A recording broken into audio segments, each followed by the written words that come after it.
Aduh, mohon maaf ya, suara saya masih belum pulih. Karena tadi malam juga doa pelepasan ya, pembakaran jimat-jimat. Waduh, memang butuh suara keras. Tapi puji Tuhan sudah mulai pulih ya saudara. Bapak Ibu, saudara kekasih dalam Tuhan, perlu saya tegaskan saudara bahwa kita harus benar-benar serius, harus tekun untuk mengikuti jejak Yesus. Apapun risiko yang harus kita terima, kita ambil, kita alami, kita harus tekun dan setia. Karena penderitaan yang kita alami ini saudara tidak sebanding dengan kemuliaan yang akan dinyatakan kelak kepada orang-orang yang setia sampai akhir. Setia sampai akhir mengikut Yesus bukan hanya sekedar menjadi orang Kristen atau beragama Kristen, tapi kita melakukan kehendak Bapa. Melakukan kehendak Bapa itu berarti mengenakan seluruh filosofi hidup Tuhan Yesus, sehingga bisa berkata makananku ialah melakukan kehendak Bapa dan menyelesaikan pekerjaannya. Hidup kita ini saudara makin hari makin singkat, dunia juga makin hari bertambah tua. Kejahatan merajalela di mana-mana. Konflik di dalam satu negara tersebut yang sampai hari ini masih terjadi di beberapa negara. Saudaraku, selain Indonesia ada Nepal, mungkin juga akan merambah ke Malaysia dan negara-negara lain. Konflik di Timur Tengah, saudaraku, yang terus berkecamuk. Dalam 3 hari Israel melakukan serangan di 6 negara.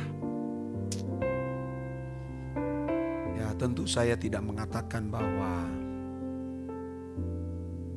hari Tuhan sudah segera tiba. Tetapi yang saya mau ingatkan kepada saudara sekalian supaya saudara mewaspadai, berjaga-jaga saudara. Karena hari Tuhan itu tiba seperti pencuri, tidak terprediksi. Jangan sampai saudara-saudara kita gagal diangkat Tuhan pulang ke sorga. Kalau hari Tuhan itu tiba, saudara, terjadi pengangkatan terhadap orang percaya, saya kira banyak sekali orang akan ditinggalkan. Berusaha untuk mau terangkat tapi sudah kehilangan kesempatan. Dunia ini makin bertambah jahat. Kasih kebanyakan orang makin bertambah dingin. Karena pengaruh dari dunia yang sudah semakin fasik. Orang mau mencintai Tuhan makin tipis.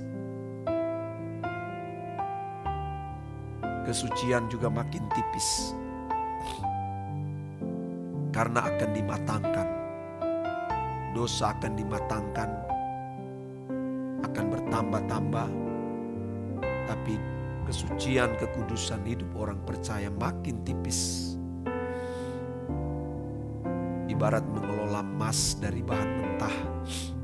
Saudara, setelah dikelola ya dari tumpukan bebatuan yang berjumlah banyak, setelah dikelola hanya tinggal sedikit saudara. Semua pasti akan masuk dalam dapur ujian. Dan Allah bisa mengizinkan dapur ujian itu dari banyak hal yang bisa terjadi. untuk memurnikan. Jadi kita harus benar-benar memiliki sikap berjaga-jaga. Walaupun saudara pendeta, saudara gembala jemaat, majelis, pelayan Tuhan, penginjil, jangan rasa puas dengan karunia yang Tuhan berikan. Setiap hari harus memeriksakan diri di hadapan Tuhan. Punya waktu dengan Tuhan, bertemu Tuhan di ruangan doa. Jangan sampai saudara tidak melakukan apa yang saya sampaikan ini. Jangan hanya saudara kelihatan sibuk dalam melayani, entah menjadi pengkhotbah, membawa seminar-seminar teologi, pemimpin pujian, pemain musik, worship leader ya, singers, jadi usher, donatur, ya, terlibat dalam bakti sosial. Jangan sampai saudaranya terjebak pada hal-hal itu. Lalu saudara tidak mempersiapkan diri. Apakah aku sudah layak di hadapan Tuhan atau belum? Jangan anggap remeh saudara. Kita harus benar-benar rendah hati di hadapan Tuhan. Dan meratapi, berkata kepada Tuhan, periksalah diriku ini. Bagian mana yang belum selesai. Sebab kalau hari Tuhan sudah tiba, sudah tidak ada kesempatan lagi membenahi diri. Karena standar kita itu sangat tinggi. Sangat tinggi, jangan main-main. Orang saja mau masuk angkatan saudara, dia harus menjaga tubuh. Giginya harus utuh. Saudaraku, matanya harus jelas, harus terang. Tidak ada plus minusnya. Itu mau masuk angkatan, saudara.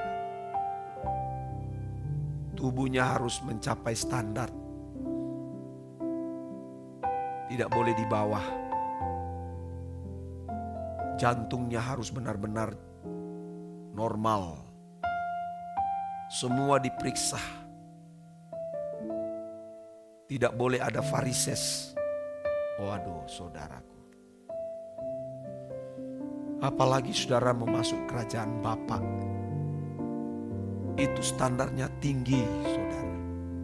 Maka kita harus berjuang dengan serius memperkarakan hal itu. Kuduslah kamu sebab aku kudus. Begitu kata firman Tuhan dalam 1 Petrus 1 ayat 16. Tidak ada ya hal yang najis yang akan masuk di kerajaan sorga. Kenajisan-kenajisan itu bukan hanya yang bisa dilihat atau diteropong dengan menggunakan mata jasmani. Tapi banyak kenajisan di dalam pikiran, di dalam hati ini yang harus kita selesaikan, bersihkan. Agar ketika Tuhan memanggil kita pulang atau hari Tuhan tiba, saudara, kita dilayakkan diangkat masuk dalam rumah Bapa atau kerajaan Bapa, saudara. Saya juga memikirkan hal itu setiap hari. Hampir setiap hari saya diam-diam memikirkan itu. Kalau untuk takut mati, saya kira saya tidak takut mati. Yang saya takutkan adalah kalau hari Tuhan tiba, saudara, aduh, ada rasa takut itu, jangan sampai gagal diangkat Tuhan. Iya, itu yang saya pikirkan. Atau saat meninggal mendadak, ternyata saudara setelah diperiksa oleh Tuhan, waduh, ternyata hidup berantakan. Jadi kita harus menata hidup kita dari sejak bangun pagi sampai istirahat malam. Kita tata apa yang kita pikirkan, apa yang kita tonton, berdaya guna enggak? Semua yang kita lakukan itu harus berdaya guna untuk pertumbuhan rohani kita dan untuk menyenangkan hati Allah. Jangan melakukan sesuatu di mana itu tidak memberi pertumbuhan rohani dan tidak menyenangkan hati Tuhan. Jangan, saudara. Jangan. Kita harus menjaga perasaan Tuhan. Karena tubuh kita adalah bait Allah dan Roh Kudus itu berkenan tinggal di dalam diri kita. Kita harus mengikuti kehendak Allah. Apa yang baik, yang berkenan, dan yang sempurna, saudara. Tidak ada hari tanpa tidak hidup suci. Setiap hari kita harus menggelar kesucian hidup dari sejak kita bangun pagi sampai istirahat malam. Jangan lupa membaca Alkitab. Jangan lupa baca renungan harian setiap hari. Renungan harian. Saya kira renungan harian apa yang dikumpulkan atau disiapkan oleh Bapak Eras itu cukup membuat kita mencapai standar kesucian Allah. Dengarlah pengajaran-pengajaran yang berorientasi pada 3 pilar. Kekudusan hidup, langit baru, bumi baru. Dan tanggung jawab kita yang kita gelar setiap hari itu di hadapan Tuhan. Karena semua yang kita lakukan, yang kita ucapkan, yang kita pikirkan itu akan dipertanggungjawabkan nanti di pengadilan Allah. Sungguh saudaraku, waktunya sudah semakin mendekat. Tuhan segera datang. Berjaga-jagalah saudara. Para teolog juga saya harus ingatkan. Jangan setelah selesai kuliah S1 teologi lalu merasa puas diri. Tidak lagi membenahi diri. Tidak lagi mau baca Alkitab. Anda itu orang yang sombong. Dan saya melihat banyak orang sombong. Dia merasa sudah selesai S1 teologi, merasa sudah pintar berkhotbah. Mau duduk di kaki Tuhan sudah tidak punya waktu, baca Alkitab sudah tidak punya waktu. Jangan saudara. Saya bukan tidak belajar teologi ya. Tentu saya tidak perlu tegaskan gelar saya. Saya belajar teologi ya. Saya duduk di bangku teologi ya. Meneropong orang-orang yang bersama-sama di bangku teologi ya. Jadi tahu. Banyak yang tidak rendah hati. Makin tinggi hati ada. Saudara. Lebih baik mereka yang tidak sekolah tinggi teologi ya. Tapi ingin diajar, dididik. Rendah hati. Saudara ingin selalu duduk di kaki Tuhan. Saya gembala jemaat, telah meneropong banyak jemaat. Kalau ke gereja hari Minggu itu bisa ratusan orang ya saya lihat. Tapi mau datang duduk di kaki Tuhan, ketika diajak ayo ikut doa bersama. Yang datang hanya hitung dengan jari. Saya melihat gereja besar 3.000, 4.000 yang hadir. Tapi yang duduk di kaki Tuhan hanya belasan orang. Itu sudah menunjukkan bahwa tidak banyak orang yang mengasihi Tuhan. Ya, orang-orang yang mau sama seperti Maria sangat sedikit. Tapi mau cari orang yang sibuk seperti Marta sangat banyak. Ini menjadi peringatan bagi kita semua dan menjadi pesan Tuhan bagi kita. Amin.